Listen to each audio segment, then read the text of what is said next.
Now, ladies and gentlemen, introducing the principals first. In the blue corner to my right, wearing the blue trunks, weighing 174 pounds. His professional record, 18 victories, 3 defeats, 1 draw, and 7 wins coming by way of knockout. A proud member of New York City's finest, hailing from the big city, New York City. Rated number 3 by the WBA and number 1 by the WBC.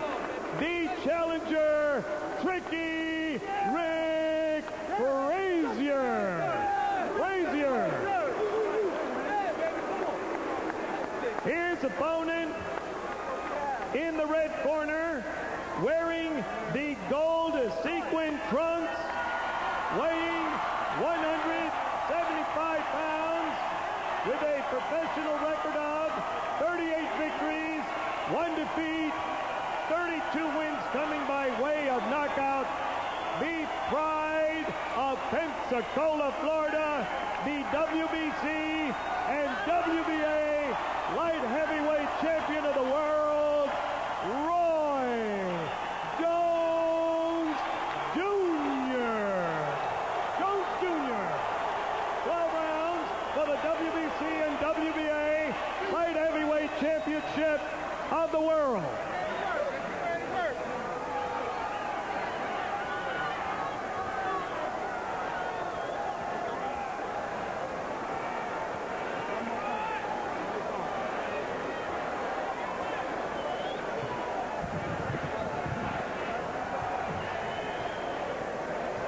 Roy, Richard, we spoke in the dressing room. I'm confident that you know exactly what I expect of you. Gentlemen, I will control this fight. This will be a clean fight. Protect yourself at all times. Obey my commands at all times. Any questions? Touch gloves. May the best man win. This small 16 3/4 foot ring did not affect the earlier fight. It could affect this fight if Frazier intends to do a lot of running. Perhaps it signals the fact that Roy Jones, having had to train through the holidays, doesn't want to have a long fight. Well, again, this ring does not meet with the regulation size. According to the WBC, the minimum is supposed to be 18 feet. Yeah, but they make up the rules as they go along. You know that.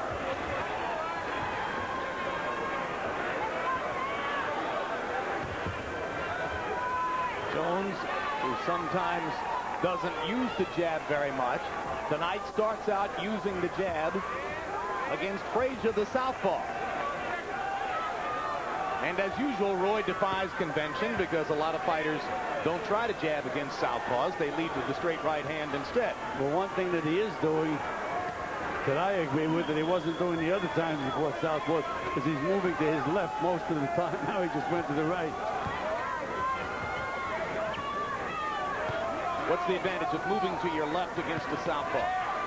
Then that sets up your left hook to the body and head. And with that, then you can also nail him with a straight right hand. The other way, you're walking right into him. Let's go, break clean. Break clean, step back. You want to see the opposite example? Go back and look at your tape of De La Hoya Whitaker and watch Oscar move to his right all night long against the southpaw, therefore nullifying his own left hook. Absolutely. Well, so far, Frazier is living up to your analysis. No offense, all defense.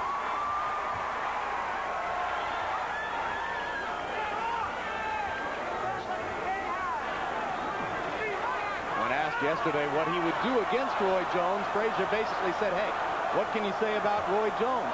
He's super fast, hits very hard, has every conceivable skill. I guess I'll do whatever I can.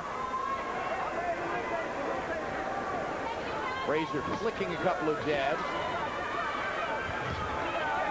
Jones, who has been increasingly devastating to the body in the last year, has only sneaked in one effective body punch against Frazier so far. He has nothing to punch off because Frazier just does not lead. His first move is always defensively. Makes it very, very difficult for Jones.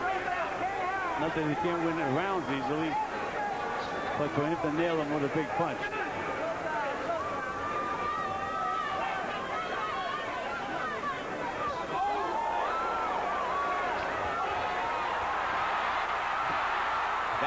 Frazier.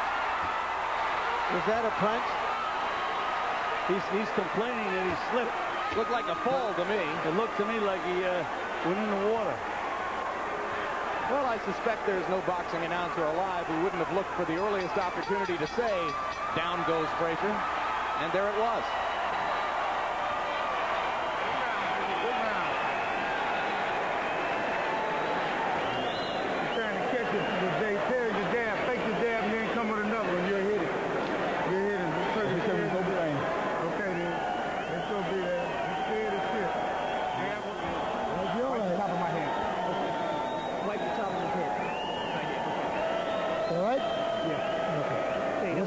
That's all. Yeah, I know that. Okay, you warm up now, baby. All right? Some water. Here you go. Take an overhead look of this knockdown. You see the cushion with the advertisement on the side of the ring, just outside of the ropes. He stepped on that and slipped. There was a light tap to the top of the head that might have helped the slip. It was completely off balance. He was. So even though Pepsi 1 has only 1 calorie, it was heavy enough to knock over Richard Frazier. And give you an opportunity to pay homage to Howard Cosell's call in the George Well, it Foreman wasn't fight. exactly the thunder of Jamaica. It wasn't Foreman lifting Frazier off the canvas with his uppercuts. But it was the best we could do for the moment. And now the advertisement has been removed from the far side of the canvas. Well, no matter how small the ring is, Frazier is finding a way to make it look bigger.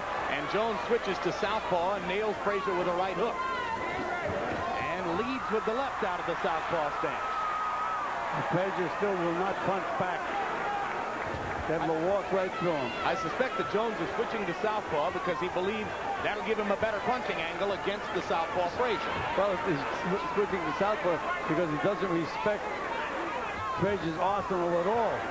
You can see Frazier, when he gets hit, he doesn't punch back. If he blocks a punch, he doesn't punch back. Will it be appropriate for the referee to step in and say, Ricky Frazier, you're here to fight.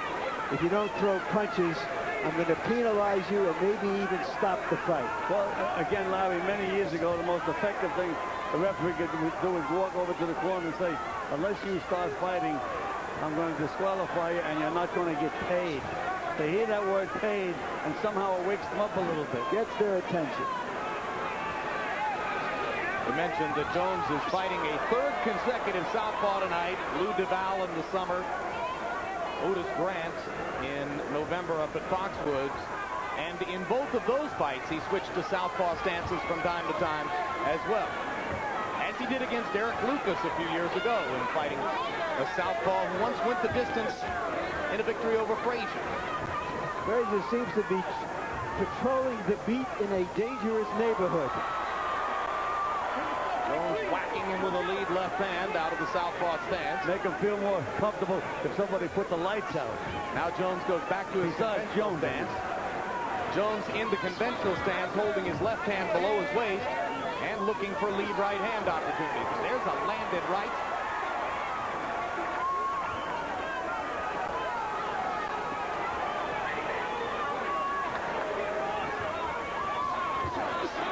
If we had a 20-foot ring, this could be truly dreadful.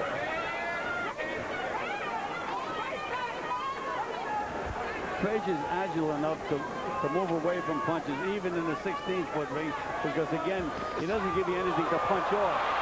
Left hook stunned Frazier. Little right hand tap knocked him down.